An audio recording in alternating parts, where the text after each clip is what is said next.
I mean, I think it's probably covered fine in the next one, but I mean, it depends whether the history is something recurrent. If somebody is a cocaine addict or something that has hypertension that's recurrent, then that would be different. So, but that's what I'm saying. So if it's covered elsewhere, then we can, you know, and this is just redundant, that's fine. Okay. I think we determined on the phone too that I think you were reading a list of risk factors, and we looked, and they were all covered elsewhere, as long as the rest of it sort of stayed intact. So in the absence of anything else, if it's already all covered, let's get rid of it. Then 23, looks like this is already at the late history of severe postpartum hemorrhage of immunology. So this one's not required transfusion. Okay. 24, history of eclampsia, severe preeclampsia, or Health is just a severe form of preeclampsia. pretty much.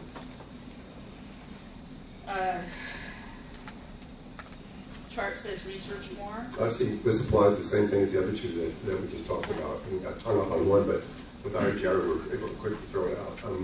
And the things that may happen in this pregnancy would generally be picked up on exam, and a early consult with a physician is not going to tell you whether this person has, you know, is going to develop severe preeclampsia in this pregnancy. There is an increased risk.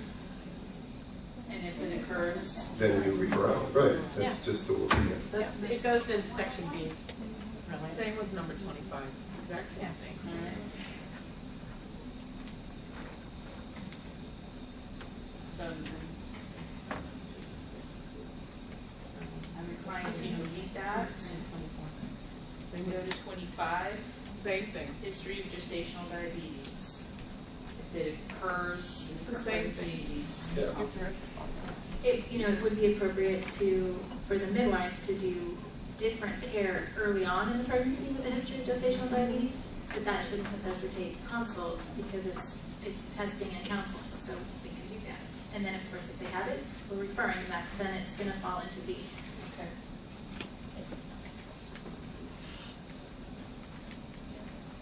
26. Is very broad. Yeah. It should be deleted also. Or add the word significant. I think,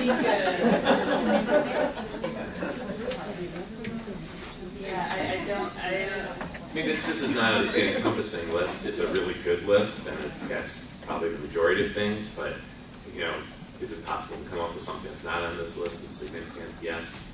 And significant is such a vague term that I think you don't lose anything by just saying adverse significant obstetrical history. But do you lose anything by just waiting for a midwife to decide that there's something significant in the obstetric history of her client that requires consultation that isn't covered by this list? Well, you're just adding that to the list. It's just something else that would be a...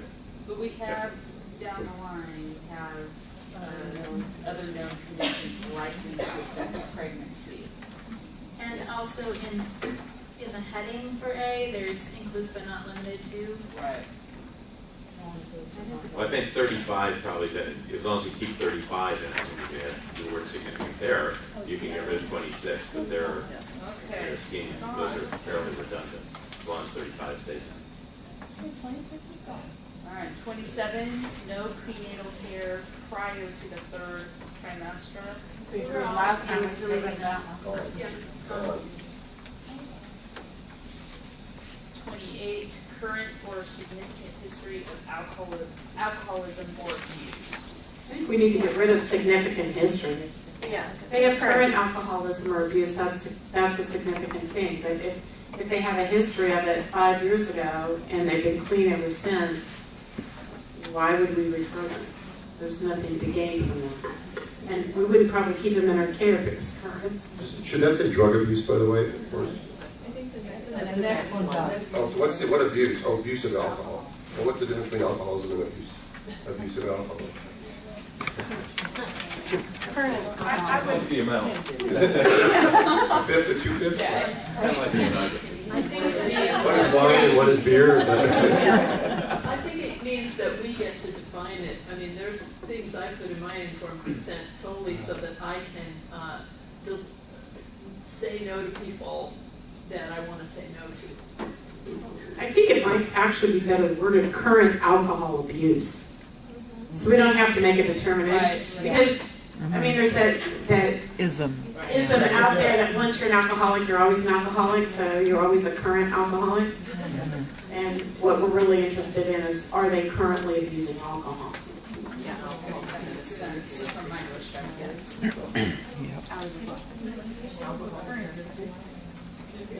Does anybody like really, I really like current alcohol abuse. could we combine the, For her substances.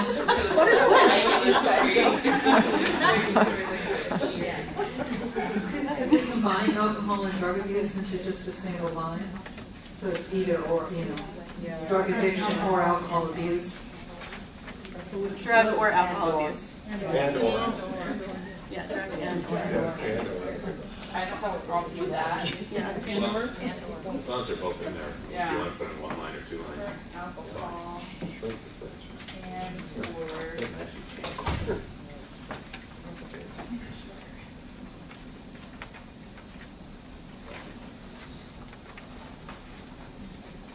Okay, so we are striking 29. 30, positive HIV status or AIDS. Yeah, you can leave that there. 31, current serious psychiatric illness. That's really good, although I have to say, I am the midwife that a physician referred somebody back to me saying, I think she'd be better off with a home birth. Oh, great. Thank you very much. That's a medical legal report. See, there's a quiz where you want to keep the care available. No, you Consistent go with take the care of document, it. probably you should replace serious with significant. Okay.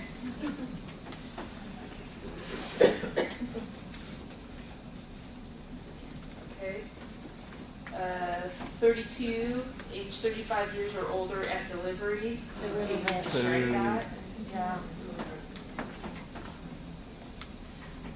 33, social or familial conditions unsatisfactory for domiciliary birth services.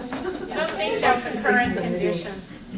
Yeah. Well, how is the referral to a physician going to solve that problem? They're not going to be making a visit, so I think that that's more, I mean, I'm not going to take them if I think that they're not good for Yeah, birth. that's a judgment Because I don't go there.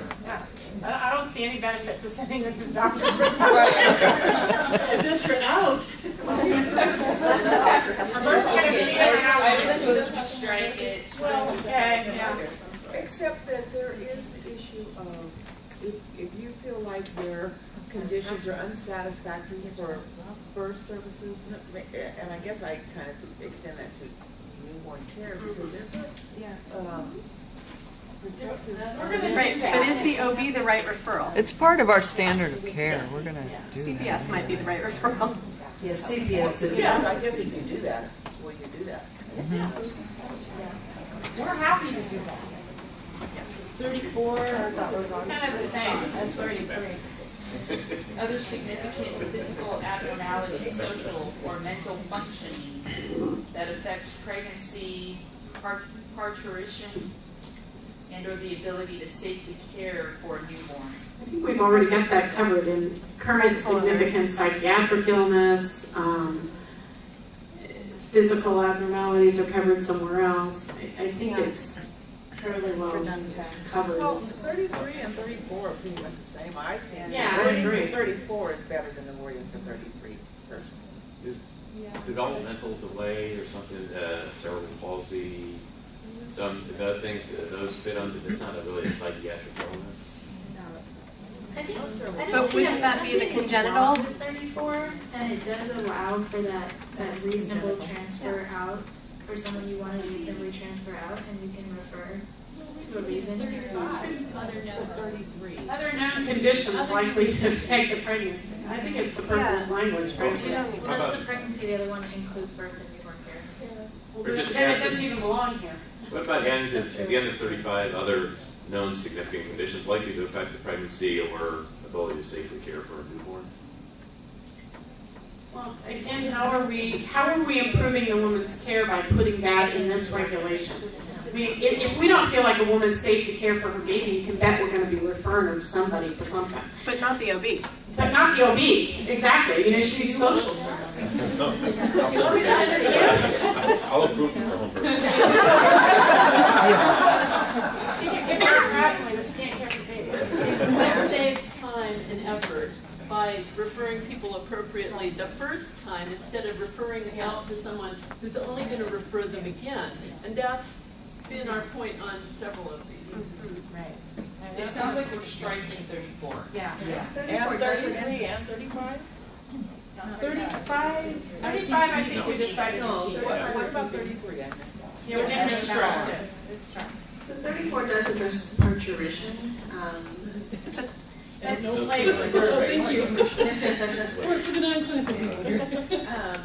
Which the other ones do not, and so, there are situations where maybe they do have social or mental functioning that would not handle well during the delivery process at home, or like you said, it does allow an out in a way for the midwives. Well, how about just adding? How about out to begin with, we can just say no. We can just say no, but Easy out. it would also be easy to just add or childbirth to 35, and or.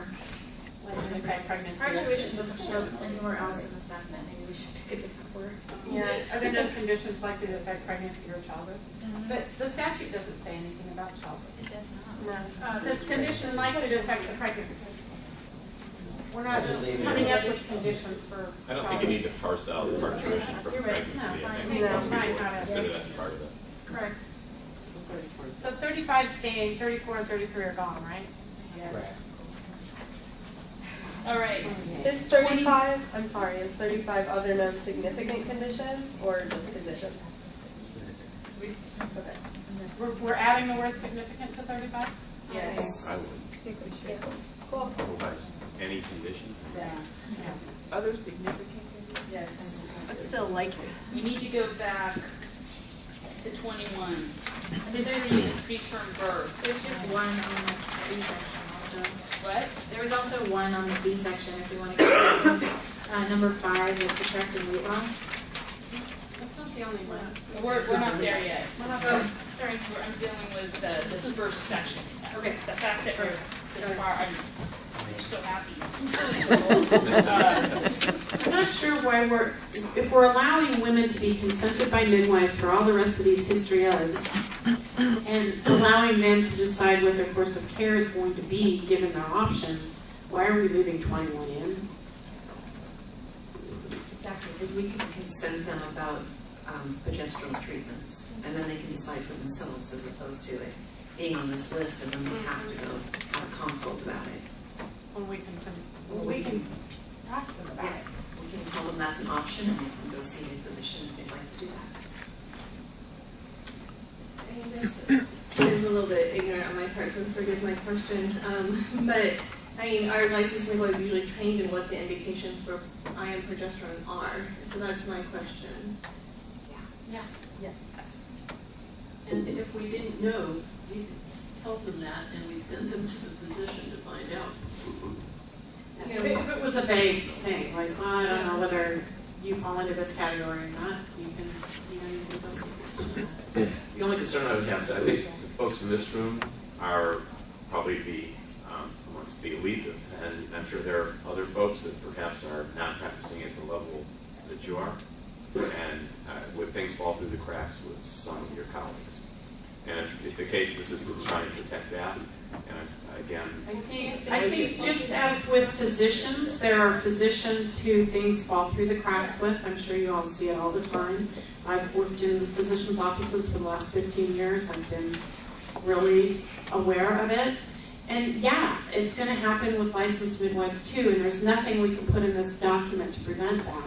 But I think we have to go with the assumption that licensed midwives are trained healthcare professionals.